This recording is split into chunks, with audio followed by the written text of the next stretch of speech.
Hey, how long has it been since my last SaGa review? Over 4 years, you say?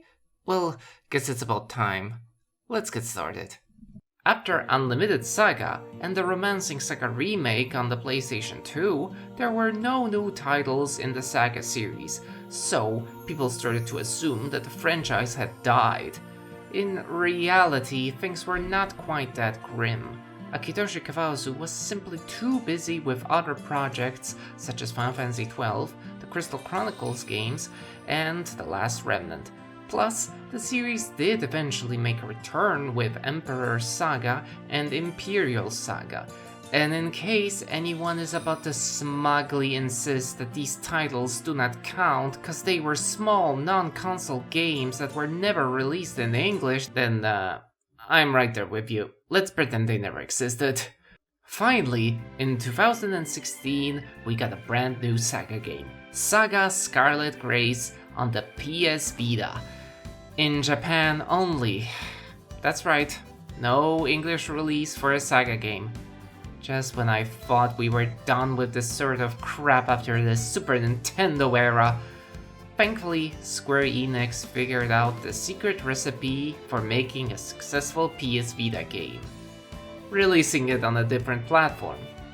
And that's how we got SaGa Scarlet Grace Ambitions, an enhanced port which thankfully did make it to the West in 2019, where it was released on numerous platforms. I started playing through the game in 2020, and now in 2023, I have finally beaten the game and am releasing a full review of it. Well, better late than never. Let's get started. Already early on, I could tell that the developers learned a couple of things. For one, the game has only 4 playable protagonists. Additionally, the game lets you pretend that you've completed the game before, which is helpful given the potential risk of anyone losing their save files. The characters are also different in terms of difficulty with their scenarios, but instead of directly telling you that, you get a quiz, and based on your answers, the game will suggest a character for you, and if you agree to said choice, their stats will be advantageously modified. The dirty little secret is that when first starting the game, you're almost certain to end up with Urpina or Leonard, who are the easiest to play. Of course, you can still disregard the suggestion and go with who you want, but it does come at the price of losing that stat modifier. I wouldn't go as far as calling this solution perfect, but I am impressed that the developers managed to guide the player while leaving the impression that it was their own choice. Once a character is picked, you'll see their introductory cutscenes, and these do give me real Unlimited SaGa vibes. They're minimalistic, relying on 2D images, but the characters do still get to express multiple emotions, so it feels less stiff. A neat touch with the story is that depending on who you play as, you'll have a different deuteragonist, a secondary character who'll always be at the side of the protagonist.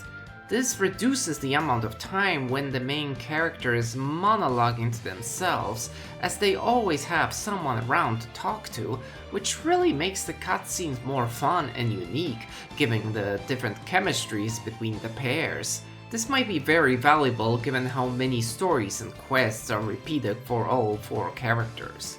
I am mostly familiar with Urpina's scenario, but I was told that her and Balmain's storylines are the 2 best written ones. I can definitely speak for the former having some branching paths at some points and there being multiple possible endings for her story.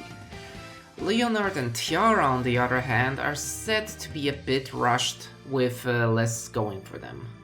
Anyway, sooner or later you'll land on the world map, where you'll be able to enter cities, go on quests, and fight monsters.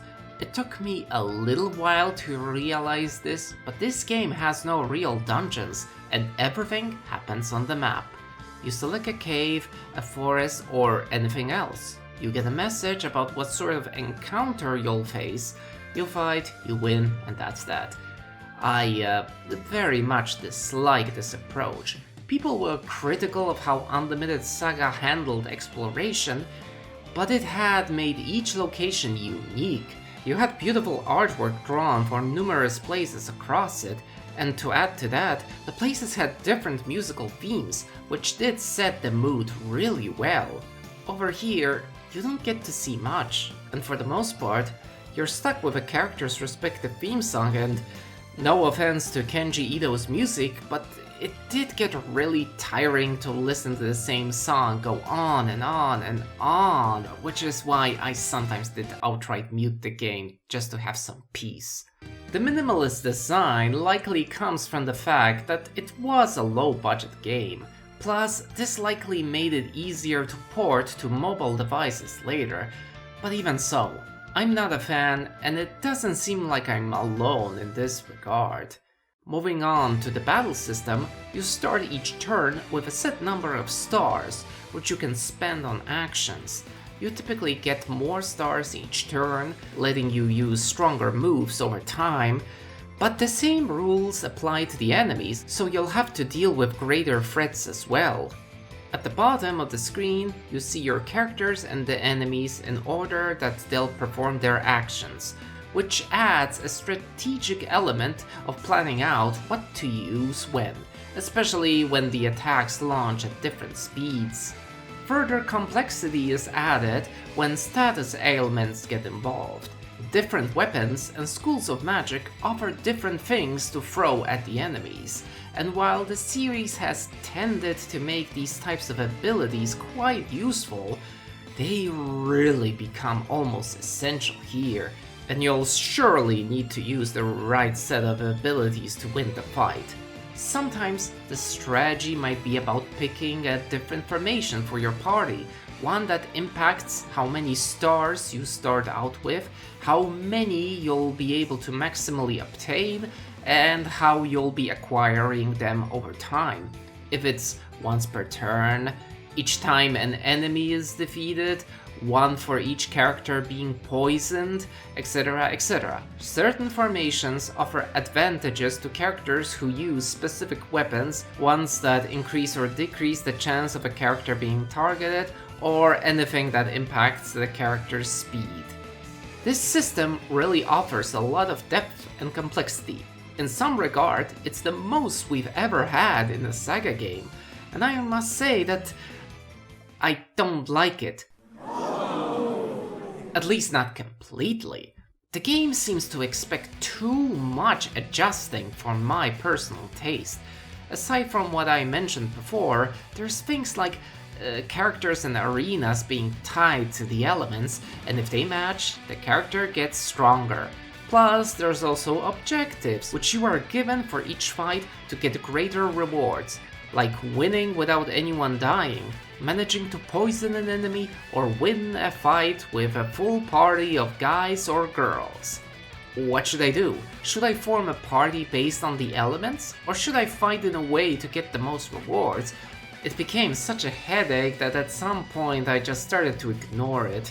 Also, as much as it's nice that the status elements and elemental resistances are tied to monster families, as it removes the need to try everything on every monster, all too often I'm at a loss as to what I'm actually fighting. All of this means a lot of busy work, which is only made harder by the fact that you cannot have multiple weapons equipped, which was a thing in many other SaGa games, but not here. You only have one, and if it turns out to have been one which won't be too helpful, then you're just stuck with it. There's even more elements to the combat, like united attacks, which, unlike combos in the other games, only happen when an enemy or character gets knocked out, following which either multiple characters or enemies unite in an attack against an opposing unit. Apparently, which side gets this extra hit is related to how everyone is placed at the bottom. It could be the team who killed said unit, but it could also be a counterattack by the team who lost the unit. I had real trouble understanding how this worked, but I didn't really feel motivated to learn it, because if I was killing enemies, I was winning. And if I was losing characters, then I was losing. It never felt like I could use these united attacks to turn the tables, so to speak, so I ignored it. But then the game threw a boss at me that could only be beaten if I let the enemies use 5 united attacks on me. You heard right, not me performing them on the enemy, but the enemy performing them on me. Well, good thing I had multiple save files to back out and try again later. Speaking of failure, there is a retry option.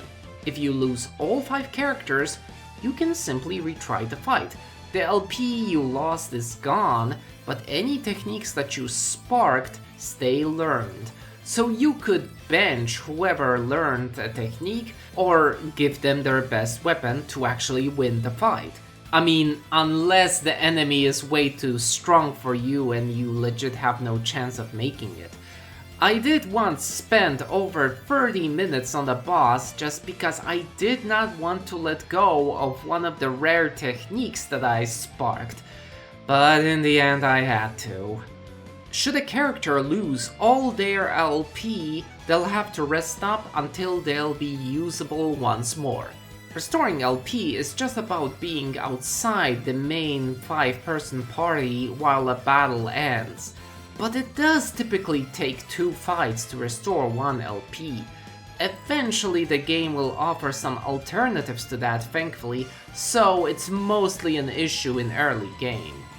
All in all, this does change how the fights feel, as LP becomes like a counter of how many failed fights a character can have to their name before being benched. Veteran SaGa fans might question why I say fights when all it takes to bring a character back to life in a SaGa game is to cast a healing spell on them, so it's more about deaths, right? Well, not exactly. Healing magic cannot target dead characters, and resurrecting them is complicated. Frankly, when I started scripting this video, I was about to write that it was impossible to bring the dead back to life, only for me to learn the Holy Grail spell, which does let you resurrect a dead party member, but it can be difficult to obtain, and even then, with so many characters in my party having just 4 LP, I really couldn't use this too much. I did always appreciate the SaGa games for not letting you resurrect your party members infinitely, but this goes a bit too far in my opinion. Actually, to go more in depth with the idea of a bench, your party doesn't consist of just 5 people, but a large number of potential team members that join you throughout the game. For a while, this is neat, cause a lot of the starting characters are weak, so you're motivated to exchange them, but at some point, you are so far in that even if you get a strong character, they will never be able to catch up with those who joined earlier and have a large set of techniques already learned. An additional problem comes from the fact that some characters are simply recolors of others. Like, okay, this is lazy, but when an NPC is a blue version of my party member, I don't mind. The problem comes when you're looking forward to a new party member, but the game won't let you get them because you already have someone with the same model. If you're using a guide, you might get a warning ahead of time, but if one of those recolors is a starting party member, then your options are restricted and there's nothing you can do about it. Should you have a permanent bench warmer, you can use the mercenary system to send them on a mission, following which they'll be gone for a set number of fights. And when they come back, they'll bring some items for you, more if they're compatible with that mission, and they might get a level increase for a specific skill in a weapon or a school of magic. This might make you consider sending out someone who's really under-leveled with something. This, of course, comes with risks, where you could potentially leave yourself with almost no characters to use in case of an emergency, so you must choose well. The funny thing about these missions is that not all characters can do them. Of course, in the case of your main character and their closest companion, this makes sense. They're meant to always be present. But these restrictions persist even when I'm playing as a different character.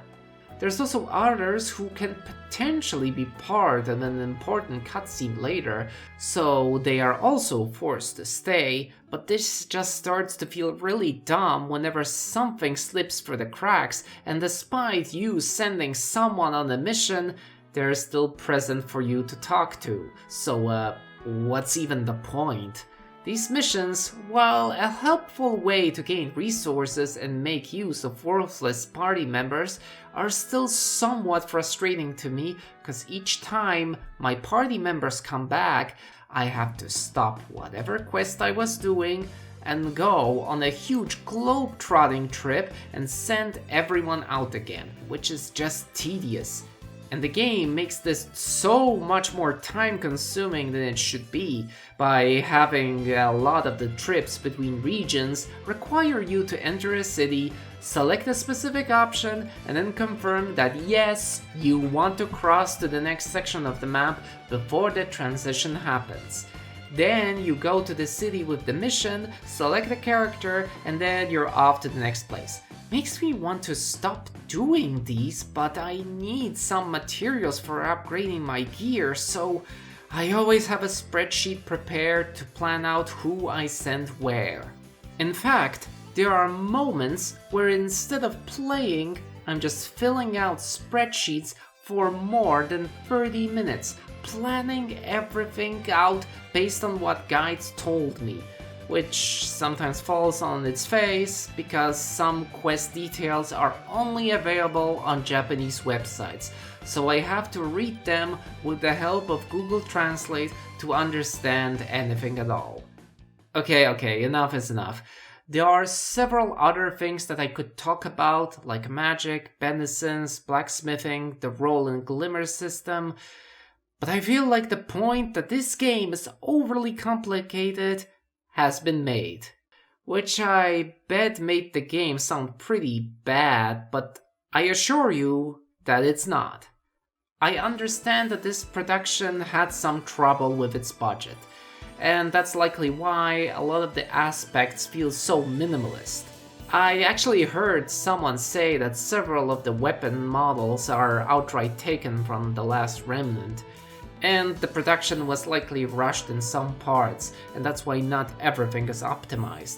Which I am aware sounds ridiculous considering the original 2016 release and their re-release for other platforms in 2018, but I assume that the newer version focused on adding new stuff instead of fixing everything that didn't work before. With that in mind, a lot of what I see in Scarlet Grace is very promising. The game features tutorials which explain certain concepts to new players. There's also an option to tweak the difficulty in the menu, and yes, I play on the lowest difficulty. You are more than welcome to make fun of me, but I assure you, it's no walk in the park. I feel like this game features a lot of stuff, but its core is the battle system itself. If you enjoy it, and I know there are plenty of people who do, then you are bound to have a good time playing Scarlet Grace. However, personally, I'm not completely on board with it. I do see a lot of potential, but it doesn't quite grab me, and that has to be why it took me this long to beat the game, even if with only just one character. I respect the game, I'm happy that it was made, and that it makes plenty of people happy. Some of which are brand new to the SaGa series, getting their introduction this way, but for me, the experience was a bit bittersweet. The story was pretty engaging, and the characters were quite endearing, but at times, the gameplay seemed more frustrating than fun to me, especially during the not so well designed side activities. Eventually, I did get the hang of stuff. I had a proper strategy, and things started to flow better. However, by the time I got there, The game was almost over, and I had played for a really long time. I felt happy that I got as far as I did.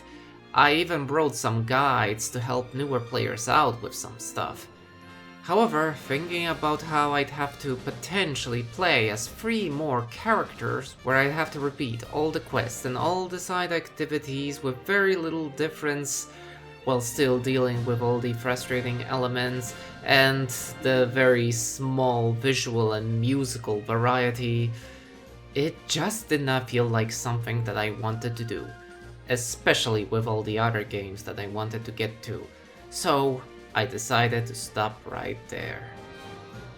Nonetheless, I think about how we finally have a new SaGa game in the West, and even if it is not quite the title that I hoped for, it still proves that the franchise is alive, even if right now it's mostly the remastered versions and those mobile games.